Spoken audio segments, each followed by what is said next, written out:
O que te motivou a ir para a política?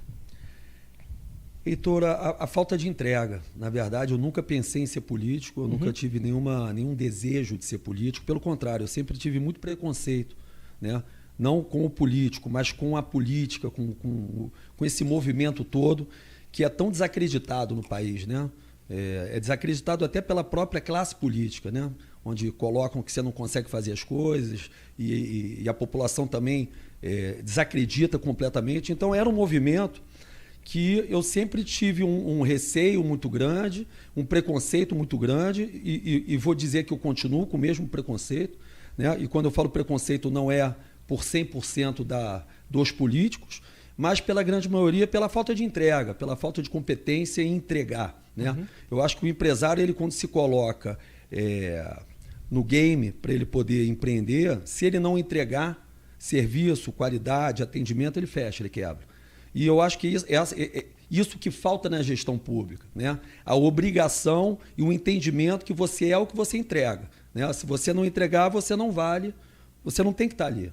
Então, na verdade, foram alguns movimentos que foram acontecendo durante toda a minha vida, eu esperando que a gente pudesse ter, vamos falar de Rio de Janeiro, um Rio de Janeiro melhor para a população, para os comerciantes, para os trabalhadores, e eu estou esperando até hoje. E eu falei, cara, eu sou um cara muito proativo para ficar apontando o dedo, ou não ficar apontando o dedo e ver um filme de terror instalado, né? Como eu chamo o Rio de Janeiro hoje, a gente tem uma qualidade de vida muito pior do que quando eu tinha 20 anos de idade, né? Em que sentido especificamente? Em todos, Heitor, eu vou te falar. Se você for falar de habitação, o crescimento, e quando eu falo não é uma sensação não, estou falando de movimentos.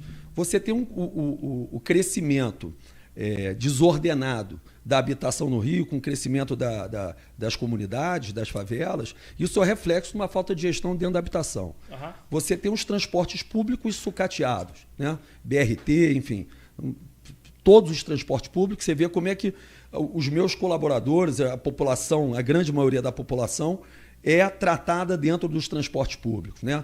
Com a demora, com o nível do carro, do trem, enfim. Chega a ser lamentável como vai piorando. A saúde pública, eu tive ontem, infelizmente meu sócio me ligou dizendo que o gerente de um restaurante de um grande amigo, a esposa dele perdeu o filho num hospital público. E aí eu fui levantar esse hospital público. E mais para frente eu vou falar sobre isso. E já não é o primeiro, o segundo, nem o terceiro caso de mães que perdem os filhos nessa maternidade. Então você começa a entender que é um movimento que ele só vem piorando, né?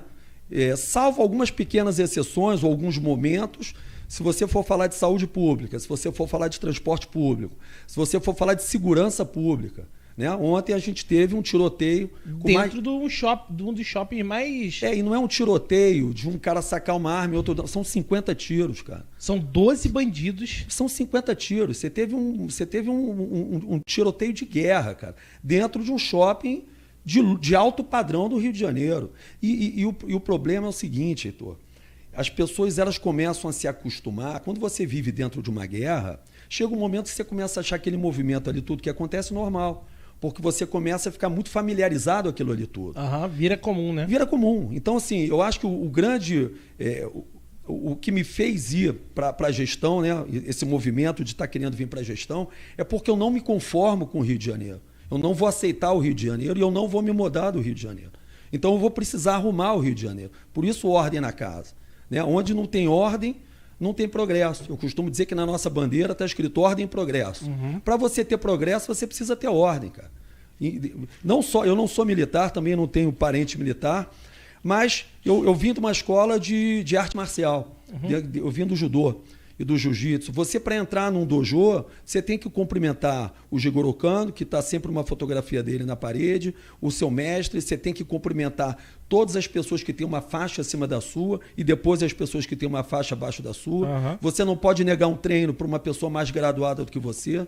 Você, quando sai do dojo, você tem que pedir licença ao seu professor para você poder ir beber água e ao banheiro. Quando você volta, você cumprimenta todos novamente. Isso é ordem. As coisas têm que ter ordem. Dentro da minha casa eu tenho que ter ordem para poder educar meus filhos. Dentro da minha empresa eu tenho que ter ordem. As coisas têm que ter uma hierarquia.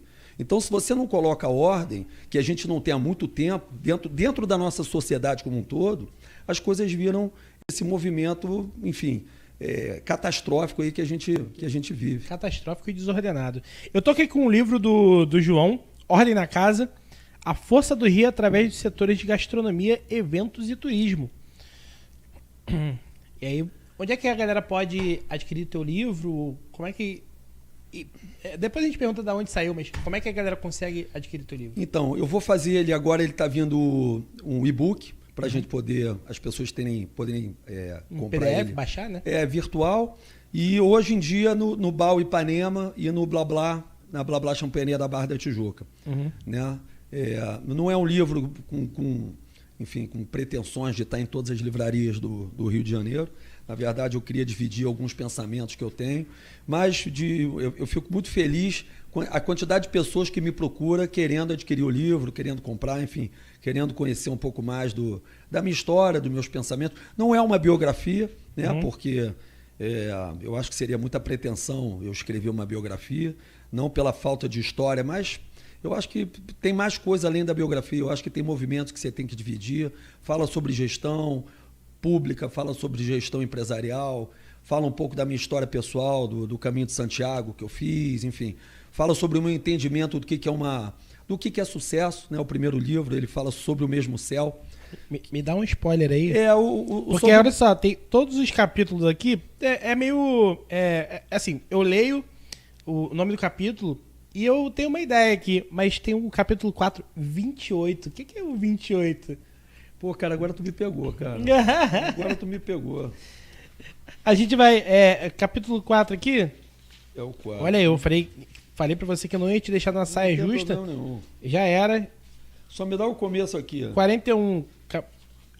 Página 41. Vamos lá. Já estávamos em plena pandemia no Rio de Janeiro. Então vamos lá. 28, quando ao invés de fechar, decidi abrir novas portas. Isso aí.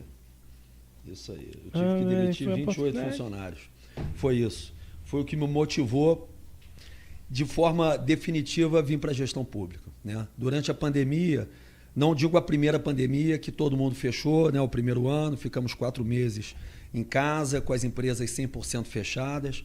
E ali foi um movimento muito diferente para todo mundo, principalmente para o comerciante, que tem, enfim, um custo muito alto, né? Principalmente no meu segmento de bar e restaurante, que eu trabalho com produtos perecíveis, você vê, em Ipanema eu tenho quase 70 colaboradores, só em Ipanema, no total das casas são quase 300, então é um tipo de empresa que demanda muita mão de obra, né?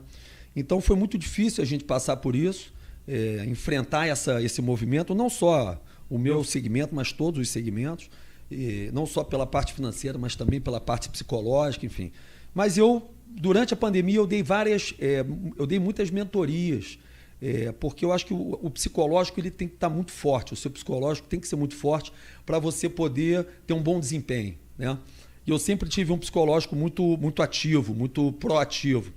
E eu comecei a observar que na pandemia as pessoas estavam ficando em choque, sabe? Assim, bons profissionais e pessoas que eu conheço, enfim, e eu vi que as pessoas estavam em choque, então, na verdade, eu comecei a fazer algumas mentorias para falar de posicionamento, de leitura, de mercado, de como você deveria estar se preparando ali quando estava tudo fechado para quando o mercado voltasse, para você entender os movimentos que você deveria fazer para estar preparado para um novo mercado, né, como a gente falava. E eu consegui ajudar muitas pessoas, enfim, foi muito prazeroso. E no segundo momento, quando a gente volta, eu abro uma casa. Logo em seguida, uma coisa que eu acho bacana, Heitor, é que eu gosto de falar as coisas e gosto de fazer, né? Durante a pandemia eu falei, olha, aproveitem que a crise pode te gerar grandes oportunidades, né? Eu falava isso e vira um jargão, crise é oportunidade, crise é oportunidade. E eu saio da pandemia, a gente reabriu em julho de 2020, né? E em setembro de 2020 eu assumo um dos maiores pontos de Ipanema, justamente provando que na crise você faz bons negócios e você ganha a oportunidade de criar, né? E então eu montei um grande negócio que é o Bal, hoje uma casa com uma estrutura muito grande, com um custo também muito alto, e isso foi consequência da crise, da leitura que eu fiz, da oportunidade que eu tive e da coragem também de apostar num momento que estava todo mundo retraindo. Né?